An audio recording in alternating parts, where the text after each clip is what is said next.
2025 भर्तियों का वर्ष आज ही सुनिश्चित करें अपना सिलेक्शन और डाउनलोड करें तैयारी कर लो ऐप। है कि उसका नाम सांसद हनुमान बेनीवाल है। आज राजस्थान में 200 विधायक हैं, लेकिन इन नेताओं का कोई जमीर नहीं जागता कि इन युवा बेरोजगारों की आवाज उठाएं। एक नागौर का सांसद हनुमान बेनीवाल इस राजधानी की सरजमी से लेकर देश की सबसे बड़ी पंचायत संसद तक इन युवाओं की आवाज को उठाने का काम करता है। जैसा कि मेरे से पूर्व वक्ताओं ने बताया कि आज प्रदेश में और केंद्र में बीजेपी की सरकार है, जिसे Bharatiya Janata party double engine की सरकार बताती है, लेकिन आज वो डबल इंजन की सरकार भूल भांक रही है। मैं कहना चाहूंगा कि हमने अपनी ताकत दिखा दी। हमने राजधानी में एक जनसैलाब करके दिखा दिया कि राजस्थान का युवा अपने हकों के लिए, अपने अधिकारों के लिए लड़ना जानता है। 1 लाख की तादाद करके उस सुदूर रेगिस्तान के रेतीले धोरों से इस राजधानी की सरजमी पर उस नागौर के सांसद हनुमान बेनीवाल के नेतृत्व में हमने अपनी ताकत का एहसास करवाया। अहिंसात्मक रूप से अपना आंदोलन किया, गांधीवादी और शांतिपूर्वक अपने आंदोलन को समाप्त किया। लेकिन सरकार के नुमाइंदे हमारे बीच आए, संभागीय आयुक्त आए, पुलिस कमिश्नर आए। उन्होंने बड़े बड़े वादे किए कि गंभीरतापूर्वक आपकी बातों पर विचार करेंगे, मुख्यमंत्री तक आपकी बातों को मजबूती से पहुंचाएंगे। लेकिन भाइयों, आज एक लंबा समय बीत चुका है। लगभग 48-50 दिन हमारे इस आंदोलन को होते हुए, लेकिन राजस्थान की सरकार मौन है। एक नागौर का लड़ाका लड़ रहा है, अकेला लड़ रहा है। मैं कहना चाहूंगा कि हाथी घोड़े तोप तलवारें, हाथी घोड़े तोप तलवारें, फौज तो तेरी सारी है, जंजीर में जकड़ा राजा मेरा, फिर भी सब पे भारी है, फिर भी सब पे भारी है। वो नाम है सांसद हनुमान बेनीवाल, जो अकेला लड़ाका होते हुए, भले उसका विधानसभा में कोई प्रतिनिधि नहीं हो, लेकिन पूरी ताकत के साथ आज इस प्रदेश में, आज इस राजधानी में कोई अगर लड़ रहा है युवा बेरोजगारों के लिए, तो आरएलपी का सांसद, नागौर का लड़ाका हनुमान बेनीवाल हम सब के लिए लड़ रहा है। बीजेपी के लोगों ने तो थूक कर चाटने का काम किया है साथियों। जिस तरह इन्होंने बड़े बड़े वादे किए, और वादे भी उन लोगों ने किए जिन पर जनता भरोसा कर सके। वादे उन लोगों ने किए जो मुख्यमंत्री की कतार में दौड़ते हुए नजर आ रहे थे। उनमें एक बड़ा नाम तत्कालीन प्रदेशाध्यक्ष सतीश पूनिया का आता है, एक बड़ा नाम तत्कालीन प्रदेशाध्यक्ष सीपी जोशी का आता है, और एक बड़ा नाम नेता प्रतिपक्ष राजेंद्र राठौड़ का आता है। ये तीनों बड़े नेता जिन्होंने बड़े बड़े वादे किए, युवाओं को गुमराह करने का और बरगलाने का काम किया, लेकिन जनता जानती थी इनके चुनावी जुमले को, इनके लॉलीपॉप वाले भाषण को और लच्छेदार वाली जो मलाई परोस रही थी ना, यह जनता और प्रदेश का नौजवान समझ चुका था।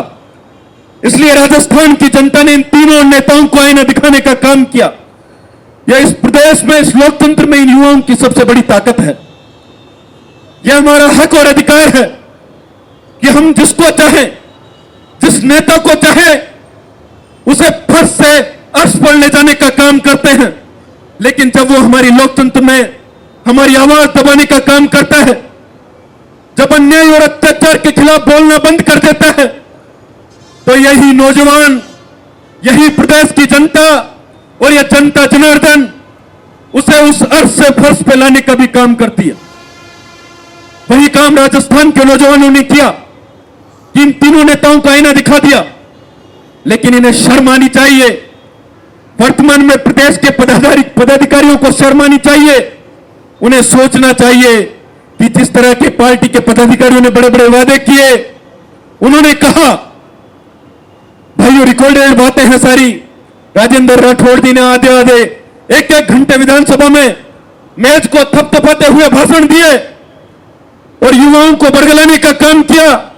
मैं तो कहता हूं ऐसे लोगों पर मुकदमा दर्ज होना चाहिए, क्योंकि जिन लोगों ने मैनिफेस्टो में भी वादा किया, जिन लोगों ने भी विधानसभा में भी वादा किया कि अगर हमारी सरकार सत्ता में आएगी तो हम पहला काम आरपीएससी को भंग करने का करेंगे, लेकिन इन लोगों ने धूल खा ली।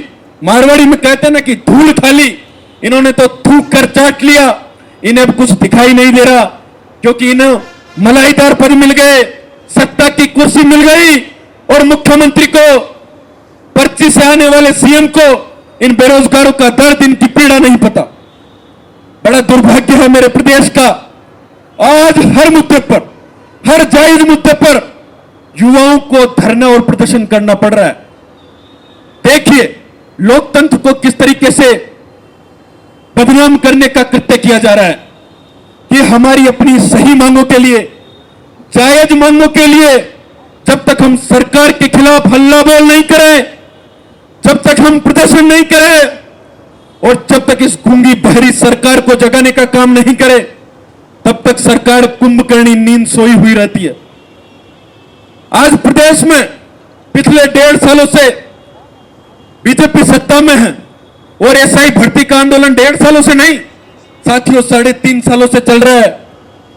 आरएस का आंदोलन पिछले 5 दिनों से राजस्थान के मुख्य विश्वविद्यालय के मुख्य द्वार पर चल रहा है और शर्मनाक वाकया देखिए कि राजस्थान में जिन नेताओं को, जिन पदों पर वो लोग बैठे हैं, जिनकी कलम की ताकत इतनी है कि एक साइन से, एक कलम के कागज लिखने से सारे काम हो जाते हैं, वो लोग इस प्रदेश के नौजवानों को गुमराह करने के लिए अपने लेटर पैड पे पत्र लिखने का काम कर रहे हैं। उप मुख्यमंत्री पत्र लिख रहे हैं, उसके देखे देखे दूसरे उप मुख्यमंत्री पत्र लिख रहे हैं। उनको पता नहीं है कि राजस्थान का उच्च शिक्षा विभाग हमारे पास आता है। उन्हें नहीं पता कि हायर एजुकेशन मिनिस्टर हम हैं। वो पत्र किसको लिख रहे हैं, वो किसको ढूंढ रहे हैं। राजस्थान का दुर्भाग्य देखिए कि सरकार ही सरकार को ढूंढ रही है। उप मुख्यमंत्री प्रेमचंद बैरवा ने पत्र लिख दिया कि आरएस की तिथि को आगे बढ़ाओ। उप मुख्यमंत्री दिया कुमारी जी ने पत्र लिख दिया कि आरएस की तिथि को आगे बढ़ाओ। मुझे लगता है कि बात भजनलाल जी तक नहीं पहुंची, वो भी एक पत्र लिख देते। उन्हें भी नहीं पता कि ये तिथि आगे कौन बढ़ाएगा। ऐसे हालात इस प्रदेश के हो रहे हैं। जिन लोगों को अपनी कलम की ताकत से जो काम करने चाहिए थे, वो आज पत्र लिखने का काम कर रहे हैं, क्योंकि उन्हें तो पता है ना कि हमारी कलम से कोई काम नहीं हो रहा। ये प्रदेश में और इस राजस्थान की सियासत में एक अविश्वास का उदाहरण है कि किस तरीके से दो उप मुख्यमंत्री उस प्रदेश के मुखिया से बात तो नहीं करते हैं और आनंद फानंद में पत्र लिखने का काम करते हैं। उनकी जिम्मेदारी थी, उनका नैतिक दायित्व बनता था कि जिन जिम्मेदार पदों पर वो लोग बैठे हुए हैं, सीधा मुख्यमंत्री से वार्ता करते और इन बेरोजगारों का, इनकी समस्या का निवारण करने का काम करते। लेकिन राजस्थान में सरकार कहीं नहीं है। खुद सरकार के लोग सरकार को ढूंढने का काम कर रहे हैं। मुझे लगता है इनके लिए छोटे से छोटे काम के लिए इन्हें पर्ची चाहिए। हर काम में इनकी आदत पड़ गई कि बिना पर्ची हमसे काम नहीं होता साहब। इन्हें नहीं पता कि शहीद स्मारक पर उसी मुद्दे को लेकर आंदोलन कर रहे हुआ, जिन मुद्दों को लेकर इनके नेता उन्होंने सड़कों पर संघर्ष किया, इन्हीं की सरकार के नेता डॉक्टर किरोड़ी लाल ने इसी शहीद स्मारक पर 5-5 दिनों तक धरना प्रदर्शन किया। शायद भूल रहे हैं राजस्थान के मुखिया कि अगर सरकार में अगर मलाई वाली कुर्सी आई, यह सत्ता का अगर पद आया और मुख्यमंत्री जिस कुर्सी से आज चिपक कर बैठे हैं वह किसी की संघर्ष की बदौलत आई है तो डॉक्टर किरोड़ी लाल की बदौलत आई है। क्योंकि जब पूरी बीजेपी राजस्थान में घरों में सो रही थी ना, तब राजस्थान में साथियों वो लड़ा का संघर्ष कर रहा था। मैं कोई बीजेपी पार्टी का कार्यकर्ता नहीं हूं और मैं आरएलपी पार्टी का भी कार्यकर्ता नहीं हूं। लेकिन सच को सच कहना पड़ेगा, क्योंकि कुछ ही लोग रहते हैं जो सच को सच बोलने का साहस रखते हैं। किरोड़ी लाल वही शख्सियत है जो विपक्ष में रहते हुए लड़ा और सत्ता पक्ष में रहते हुए लड़ रहा है। एक कैबिनेट मंत्री को क्या पड़ी कि वो जाकर नकली खाद के लिए, नकली बीज के लिए, नकली पेस्टिसाइड के लिए छापे मार रहा है। एक सांसद हनुमान बेनीवाल को क्या जरूरत पड़ी कि वो बेरोजगारों के मुद्दों को लेकर अपने प्रदेश की पूरे नागौर संसदीय क्षेत्र की सियासत को छोड़कर इस राजस्थान की 48 डिग्री के तापमान में, इस आग उगलती गर्मी में रोजाना शहीद स्मारक पर आकर अपनी आवाज को बुलंद करने का काम करता है, इन बेरोजगारों के दुख दर्द को बांटने का काम करता है। साथियों, धन्यवाद देना चाहूंगा ऐसे लड़ाकों का, और मैं तो कहना चाहूंगा कि धन्य है वो मां जिसकी कोख से ऐसे वीर सपूत को उन्होंने जन्म देने का काम किया, क्योंकि ऐसे लड़ाका कम ही होता है, चाहे वो किरोड़ी लाल हो चाहे हनुमान बेनीवाल हो। इनके लिए दो पंक्तियां और कहना चाहूंगा, क्योंकि ऐसे महापुरुष तो सदियों में जन्म लेते हैं। मैं तो कहना चाहूंगा कि ऐसे योद्धा, ऐसे क्रांतिकारी, ऐसे भगत सिंह इस राजस्थान की धरा पर जन्म लेते रहे और इन युवाओं की, इन बेरोजगारों की और अन्याय और अत्याचार के खिलाफ आवाज को बुलंद करते रहे। मैं कहना चाहूंगा अपनी दो पंक्तियों के माध्यम से कि जननी जने तो एड़ो जन, कि जननी जने तो एड़ो जन के दाता के सूर, नीतो रीजे बांजड़ी मती गवाजे नूर, मती गवाजे नूर। तो भाइयों, ऐसे लोगों को तो धन्यवाद है, लेकिन आज मुझे दुख इस बात का है कि प्रदेश का नौजवान सोया हुआ है। उसे अपने हक और अधिकारों का नहीं पता, उसे नहीं पता कि मेरी मेहनत का, मेरी जो सफलता का श्रेय है उसको लूटने का काम राजस्थान के पेपर माफिया कर रहे हैं। उसको लूटने का काम, मेरे सपने को और मेरा गला घोटने का काम आरपीएससी में बैठे बड़े बड़े मगरमच्छ, बड़े बड़े सदस्य और चेयरमैन कर रहे हैं। लेकिन इस प्रदेश की सरकार पूर्णतया मिली हुई है, क्योंकि जो राजस्थान के एसओजी के मुखिया कहते थे कि 400 थानेदार हमारी रडार पर हैं, लेकिन मुखिया जी आपने 400 कहा, आपके मंत्री ने कहा कि 500 थानेदार लगभग फर्जी हैं, लेकिन उन 500 में गिरफ्तारियां तो सिर्फ 50 और 55 की हुई है। फिर उन 450 लोगों का जवाबदेही कौन है, उनका जिम्मेदार कौन है? क्या ये थोती बातें बरगलाने के लिए है?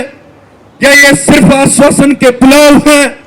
युवाओं को सीधे सीधे जुमलेबाजी है, युवाओं को मुद्दे से भटकाने का प्रयास है। क्योंकि अगर जब आप आंकड़ा 400 का बता रहे हैं तो कम से कम 100-200 लोगों की गिरफ्तारियां तो कर दो। जब आप मछलियां और मगरमच्छ में अंतर बता रहे हैं तो उन मगरमच्छ रूपी आरपीएससी के अध्यक्षों को तो गिरफ्तार कर दो। जब आप अपने चक्कर चलाने की बात करते हैं तो आप कम से कम इस पेपर लीक के मास्टरमाइंड सुरेश ढाका और उस यूनिक भामू को तो गिरफ्तार करने का काम कर दो। लेकिन इस सत्ता के मद में, अहंकार में चूर यह भजनलाल सरकार अपनी नींद में बैठी हुई है। इसे नहीं पता कि प्रदेश में क्या चल रहा है, क्योंकि हमारे आंदोलन की मेहनत का परिणाम है, हमारे संघर्ष का परिणाम है कि 10 महीनों बाद इस भजनलाल सरकार की नींद खुली और इन्हें पता लगा कि आरपीएससी में कहीं ना कहीं चेयरमैन नहीं है, कार्यकारी चेयरमैन काम कर रहा है। यह हमारे संघर्ष का परिणाम है कि 10 महीने बाद इस राजस्थान की सरकार ने आरपीएससी के अंदर एक फुल टाइम चेयरमैन की नियुक्ति की। सोचिए, प्रदेश का दुर्भाग्य देखिए कि आम जनता बेबस है, लाचार है, पीड़ित है, और उनके सपनों को लूटने का काम 40-40 लाख रुपए देकर, मैं कोई हवाई बातें नहीं कर रहा मेरे पिता तुल्य बुजुर्गों, यह राजस्थान में सच्चाई है कि जो 500 फर्जी थानेदार बने वो एक तस्कर और तस्कर के बेटे बने, वो ट्रक ड्राइवर बने और वो कबाड़ी वाले बने, वो पेपर और खनन माफिया बने। लेकिन राजस्थान की सरकार कुंभकर्णी नींद में सोई हुई है। इसे नहीं पता कि आने वाले 30 वर्षों तक इस राजस्थान की जनता को नोचने का काम ये फर्जी थानेदार करेंगे। आने वाले 30 वर्षों तक इस प्रदेश की भोली भाली जनता को लूटने का काम, इस प्रदेश में होने वाले बहन बेटियों पर अत्याचारों को दबाने का काम और सभी मामलों में केस को रफा दफा का करने का काम ये पेपर लीक माफिया करेंगे। जिस तरह हालात आप देख रहे हैं कि हाल में एंटी करप्शन ब्यूरो का एक अधिकारी सवाई माधोपुर में पकड़ा गया। एडिशनल एसपी का वो अधिकारी जिसका काम यह था कि अपने जिले में वो अपनी कर्तव्य निभाए कि अगर कोई कर्मचारी कोई अधिकारी भ्रष्टाचार कर रहा है तो उस पर कार्रवाई करे। लेकिन यहां तो परिणाम ही दूसरा था। खुद एंटी करप्शन का एडिशनल एसपी पूरे प्रदेश में अपनी महीना वसूली कर रहा था। हर डिपार्टमेंट में उसने मंथली बांध रखी थी।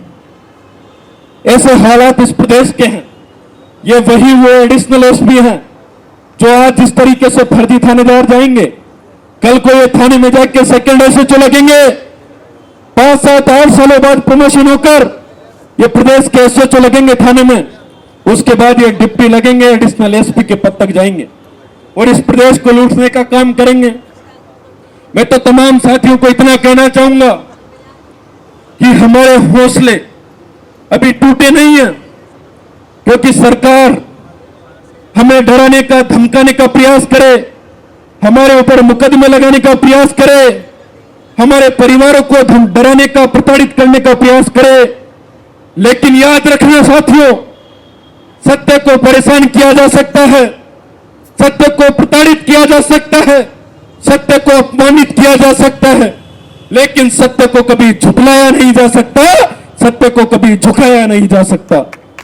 तो निश्चित रूप से देर सवेर हमारी जीत होगी और एक सच का सूरज उगेगा और इस राजस्थान में अन्याय और अत्याचार के खिलाफ ऐसे लड़ाकों के बारे में इतिहास के स्वर्णिम पन्नों में यह इतिहास लिखा जाएगा कि जब राजस्थान में इतने बड़े महाघोटाले, इतने बड़े भ्रष्टाचार के खिलाफ तमाम नेता मौन थे, उस वक्त राजस्थान में प्रदेश का लड़ाका, आरएलपी का सुप्रीमो और नागौर का सांसद हनुमान बेनीवाल पूरे प्रदेश के नौजवानों की हकों की लड़ाई लड़ रहा था। इतना ही कहूंगा साथियों, पूरी मजबूती के साथ सांसद साहब का हमें साथ देना है। अभी हमारी लड़ाई हो सकता है शुरू हुई हो और अंत इसका किस तरह होगा, कितनी लंबी हमारी लड़ाई चलेगी। हमने एक जेल भरो आंदोलन भी किया, 1 से 1.25 लाख लोगों का प्रदर्शन इस राजधानी की सड़कों पर भी किया। हम राज्यपाल से भी मिले, आने वाले समय में देश के माननीय प्रधानमंत्री जी से मिलने का भी समय मांगने का प्रयास कर रहे हैं। निश्चित रूप से जैसा भी आदरणीय संसद साहब का आदेश होगा, हम अपनी लड़ाई को पूरी ताकत से लड़ेंगे और इस लड़ाई को निश्चित रूप से अंजाम तक लेके जाएंगे और लड़ेंगे और जीतेंगे। बहुत बहुत धन्यवाद। जय हिंद, जय भारत।